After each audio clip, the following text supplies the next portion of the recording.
Bismillahirrahmanirrahim. Assalamualaikum warahmatullahi wabarakatuh.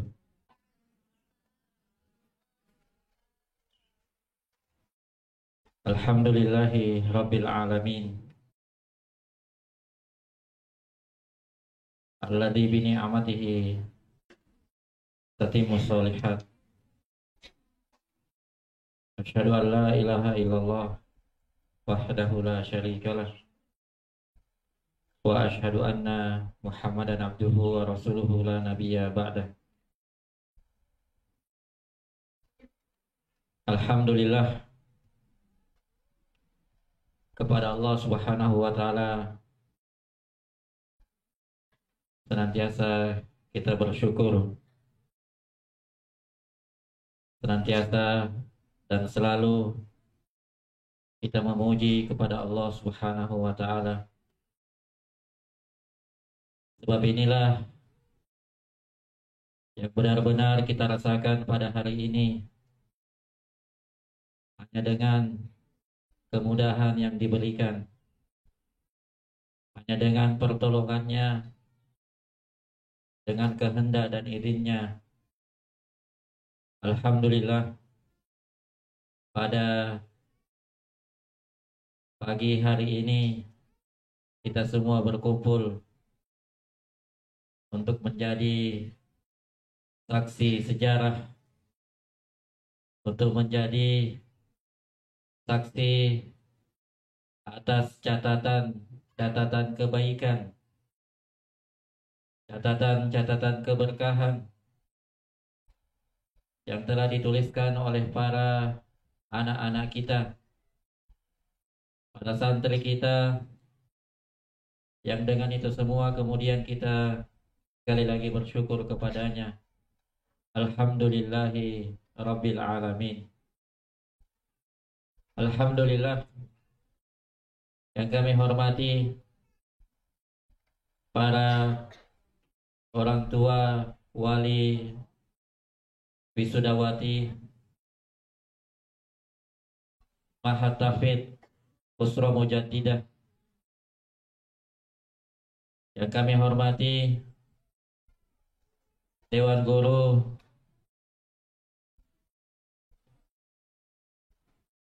usra mujaddidah, dan juga para guru-guru sekalian, hadirin yang berbahagia, serta tentunya yang kami banggakan selalu, para santri Mahat Tahfidz Usra Mujaddidah Balikpapan. Alhamdulillah,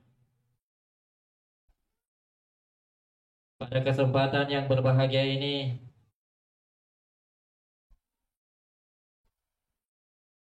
kami ingin menyampaikan bahwa di luar sana ada sebagian orang, ada orang mungkin, tetapi itulah yang terjadi.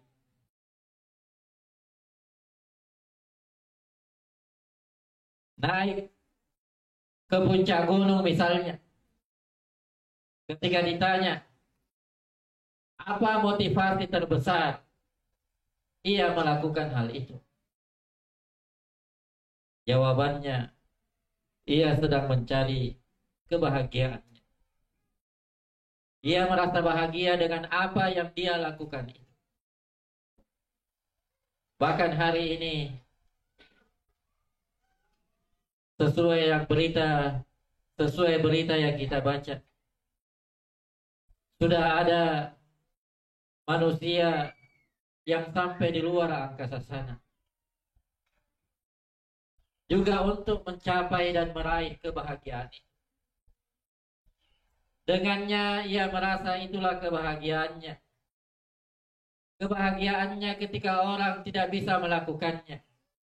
Kebahagiaannya diukur dengan berapa harta yang ia kumpulkan dan seberapa harga yang ia bisa keluarkan.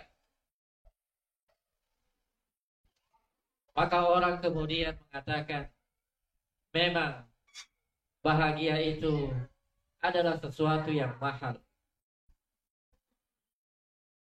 Bapak Ibu yang dimuliakan oleh Allah Subhanahu wa taala.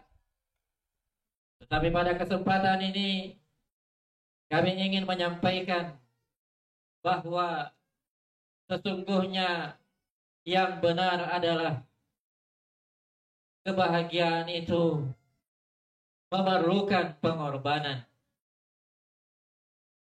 Kebahagiaan itu memerlukan perjuangan.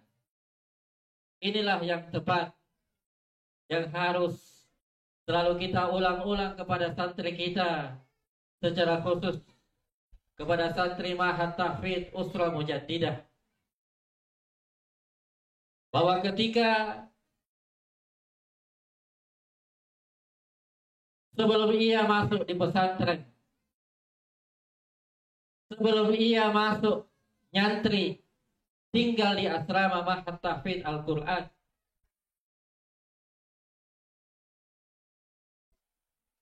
orang tua atau mungkin santri itu sendiri akan mengatakan, saya sudah bahagia karena saya sudah mondok, karena saya sudah bercita-cita untuk menghafal Al-Quran. Ternyata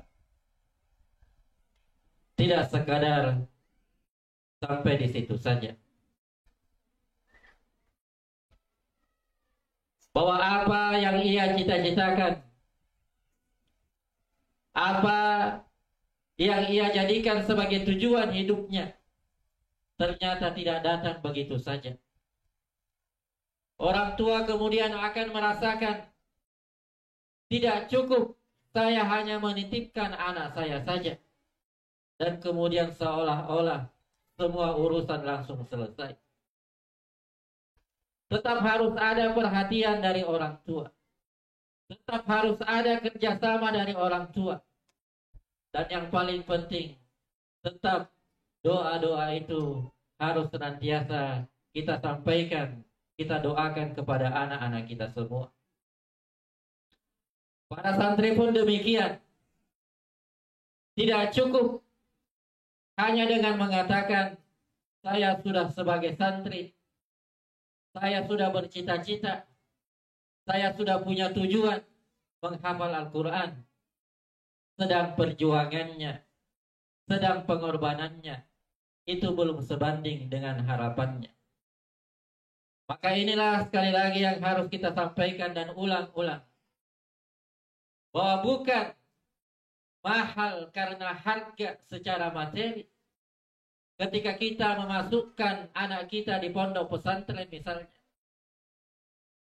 bukan pada pembiayaannya secara materi yang menjadi utama, tetapi yang paling penting adalah seperti apa perjuangan kita, seperti apa pengorbanan kita untuk mendukung kehadiran anak-anak kita mendapatkan kebahagiaan tersebut.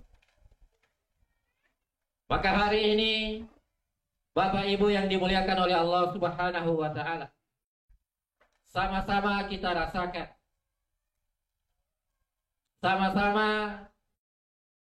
kita nikmati kebahagiaan pada pagi hari ini.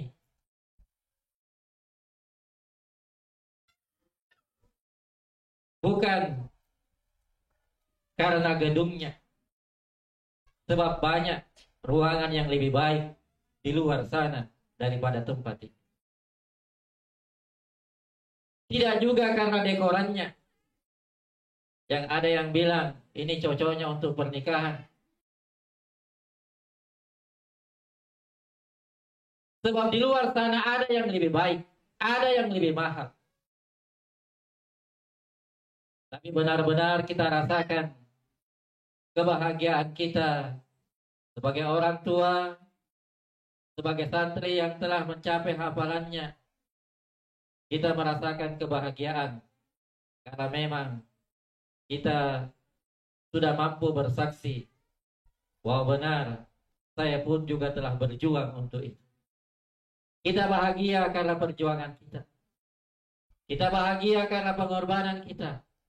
Dan inilah sesungguhnya yang mahal di tempat ini, di lingkungan ini. Karena semuanya kemudian didasari atas kecintaan kita kepada Allah Subhanahu wa taala. Semata-mata ini semua didasari atas kecintaan kita kepada agama ini, kepada dakwah ini, kepada tarbiyah ini. Sebagaimana kita tetap bercita-cita untuk terus bukan hanya menjadi penghafal Al-Quran, tetapi juga untuk mengamalkan dan mendakwakannya, untuk mengajarkan dan mengamalkannya, untuk mempelajari dan mengamalkannya. Maka inilah kebahagiaan kita, kebahagiaan yang benar-benar didasari oleh perjuangan dan pengorbanan, kebahagiaan yang benar-benar kita rasakan sebagai hidayah dari Allah Subhanahu wa taala. Wa man yu'min billahi yahdi qalbahu. Bahwa untuk mendapatkan hidayah itu diawali dengan keimanan. Sedang keimanan ini semata-mata ditopang dengan ilmu. Sedang ilmu sebagaimana yang telah kita ketahui bersama, itu harus didatangi, itu harus dipelajari, itu harus diperjuangkan dan bahkan dikorbankan. Bahwa untuk Al-Quran kita memang harus berjuang. Untuk Al-Quran kita memang harus berkorban. Sebagaimana nantinya kita sama-sama berharap dan berdoa kepada Allah Subhanahu wa taala. Semoga nantinya huruf-huruf yang kita baca setiap waktu akan menjadi syafaat, akan menjadi sakti yang akan menolong kita dan memuliakan kita di hadapan Allah Subhanahu wa taala. Sekali lagi kami ucapkan selamat kepada para wisodawati baik di tingkat ulia ataupun di tingkat wusta yang masing-masing telah mencapai target hafalannya. Mungkin di antara mereka ada yang belum mendapatkan hasil sesuai dengan harapan. Tetapi sekali lagi yang terpenting adalah karena sejak awal kita sudah bercita-cita untuk menjadi pejuang Al-Quran, untuk senantiasa menghabiskan waktu kita bersama Al-Quran, dan semoga Allah Subhanahu wa taala memberkahi itu semua. Mohon maaf atas apa yang kami sampaikan dan mungkin mewakili kepanitiaan yang ada juga mengucapkan banyak terima kasih atas seluruh dukungan yang telah diberikan dan partisipasi yang telah disampaikan oleh para orang tua dan wali secara khusus di tempat ini, dan juga kepada semua pihak yang telah membantu kelancaran acara ini. Sekali lagi, tentu ini semua atas dukungan dan kerjasama dari berbagai pihak. Kami juga pada kesempatan yang berbahagia ini mewakili kepanitiaan yang ada mengucapkan mohon maaf atas segala keterbatasan. Di sana sini tentu ada banyak kekurangan, terlebih memang kondisi kita saat ini masih sebagai masa pandemi yang di mana-mana kita harus tetap menjaga batasan-batasan dan protokol kesehatan yang telah ditetapkan oleh pemerintah kita. Semoga di akhir acara kita juga berdoa kiranya Allah Subhanahu wa taala mengangkat segera wabah penyakit yang sedang melanda negeri kita ini, dan secara khusus kepada seluruh kaum muslimin kiranya bisa dijaga dan disehatkan oleh Allah Subhanahu wa taala. Mohon maaf sekali lagi. Assalamualaikum warahmatullahi wabarakatuh. Assalamualaikum warahmatullahi wabarakatuh. Alhamdulillahil qail ar-Rahman 'allama al-Qur'an khalaqal insan 'allamahul bayan. الشمس والقمر بحسبان والنجم والشجر يسجدان والسماء رفعها ووضع الميزان ألا تطغوا في الميزان. Alhamdulillah, orang tua yang kami muliakan, Ustaz Mashkur Suyuti, guru kami, juga sebagai ketua LPPH yang kami selalu doakan dan kami cintai. kita lihat masyhad azim ya. Ini para bapak-bapak bisa meneteskan air mata. Ibu-ibu juga meneteskan air mata. Mereka yang menghafal dan selesai juga meneteskan air mata. Dalam sebuah hadis Rasulullah alaihi salatu wassalam mengatakan, "Man qara'a al-Qur'an wa 'amila bima fihi ulbisa walidahu tajan minal jannah. Dawuhu ahsanu min dawi syams." Kemudian dalam sebuah riwayat dikatakan, "Fayuksa walidahu hullataini la taqumu lahuma ahlud dunya." Ada dua orang tua yang nanti di yaumil qiyamah, ibu-ibu dan bapak-bapak, yang akan diberikan sebuah penghargaan oleh Allah Subhanahu wa taala. Yang penghargaan tersebut tidak ada ahli dunia yang mampu melakukannya. Fayaqulani, maka bapak dan ibu tersebut berkata kepada Allah Subhanahu wa taala, "Bima kusina hada?" Ya Allah, mengapa engkau memberikan kepada kami ini? Toh pekerjaan kami dan ibadah, amalan kami di dunia biasa-biasa saja. Apa kata Allah? Bi akhdhi waladikum al-Qur'an. Anak-anak kamu adalah mereka yang mempelajari Al-Qur'an. Saya ingin ibu-ibu, bapak-bapak dibayangkan tadi ketika maju kemudian diberikan hadiah, menetes air mata, ada rasa haru, bangga, begitu bahagia sekali.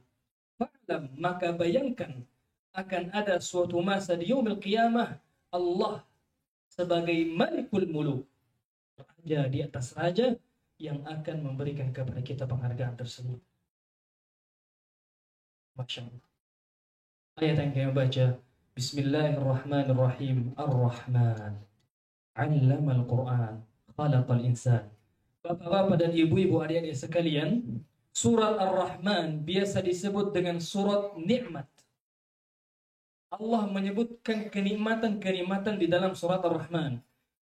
Ada kenikmatan, fabi ayyi ala rabbikuma tukadziban. Ada kenikmatan, fabi ayyi ala rabbikuma tukadziban. Tapi Masya Allah, Allah memulai Ar-Rahman, setelahnya apa? 'Allamal Qur'an.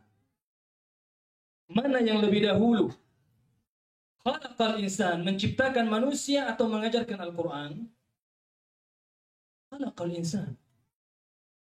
Namun 'allamal Quran, kata para ulama kita, 'allamal Quran, dialah nikmat yang tertinggi. Nikmat yang paling tinggi. A'la rutbah. Yang paling tinggi derajatnya di sisi Allah adalah ketika hati-hati kita ini dibukakan oleh Allah Subhanahu wa taala untuk mempelajari Al-Qur'an. Itu kenikmatan. Khalaqal insan, 'allamahul bayan. Asy-syamsu wal qamaru bihusban. Allah Subhanahu wa taala masih lebih mendahulukan kenikmatan mempelajari Al-Qur'an dari proses terjadinya bumi dan langit. Allah masih lebih mendahulukan 'allamal Qur'an. Ini sebuah kenikmatan. Hingga ada yang mengatakan bahwa profesi sebagai guru ngaji itu profesi yang biasa. Syai' idhafi, tambahan saja. Padahal tidak. Khairukum man ta'allama al-Qur'ana wa 'allama. Kedua, yang ingin kami sampaikan pada acara yang mubarak ini insyaallah taala, ada sebuah pertanyaan. Adik-adik dan bapak-bapak dan ibu-ibu, mengapa orang-orang salafus saleh terdahulu, mengapa orang salafus saleh terdahulu dengan hal yang sedikit namun mereka menjadi orang-orang yang besar? Hari ini dengan ilmu yang dibukakan oleh Allah Subhanahu wa taala, kelalaian masih banyak. Al-Imam Masruq, bagi yang biasa membaca kitab tafsir akan mendapatkan kalimat Masruq. Seorang imam pernah berangkat ke Irak. Untuk apa? Untuk mendapatkan satu tafsiran dari satu kalimat. Ketika sampai di Irak, Ternyata syekh yang beliau cari sudah berangkat ke Syam. Apa yang dilakukan? Beliau berangkat lagi ke Syam. Hanya untuk mendapatkan satu tafsiran dari satu kalimat, bukan satu surah. Apa yang ingin kita bahas? Bapak-bapak dan ibu-ibu, keberkahan. Keberkahan yang membedakan kita dan orang-orang terdahulu, keberkahan.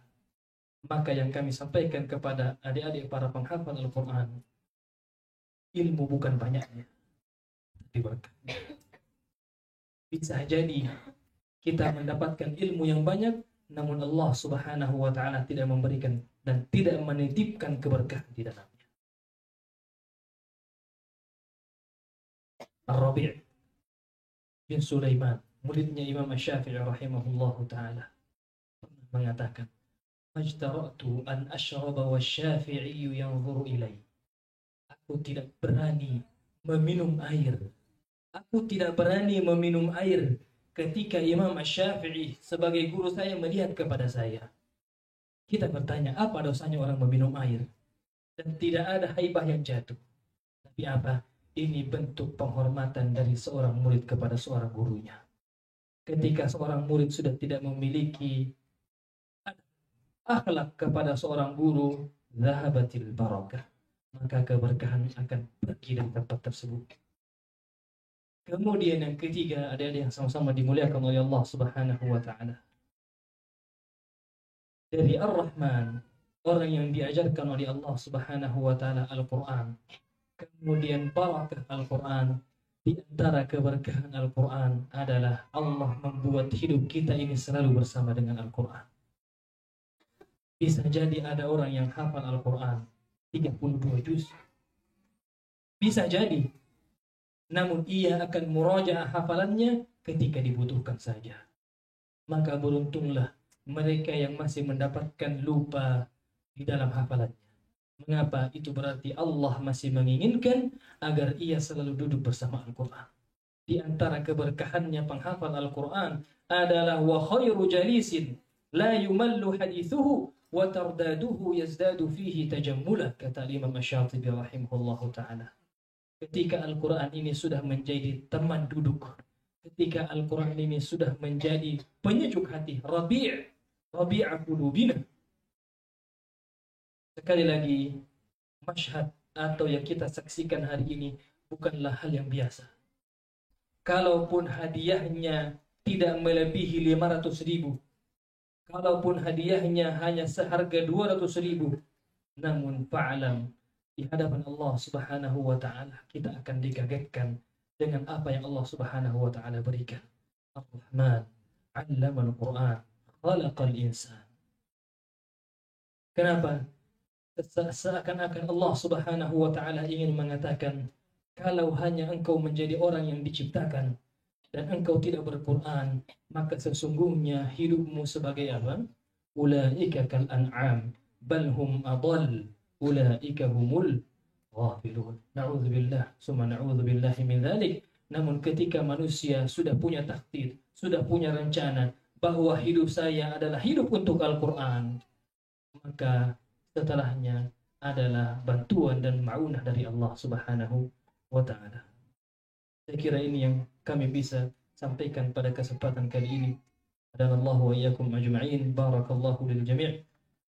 Assalamualaikum warahmatullahi wabarakatuh.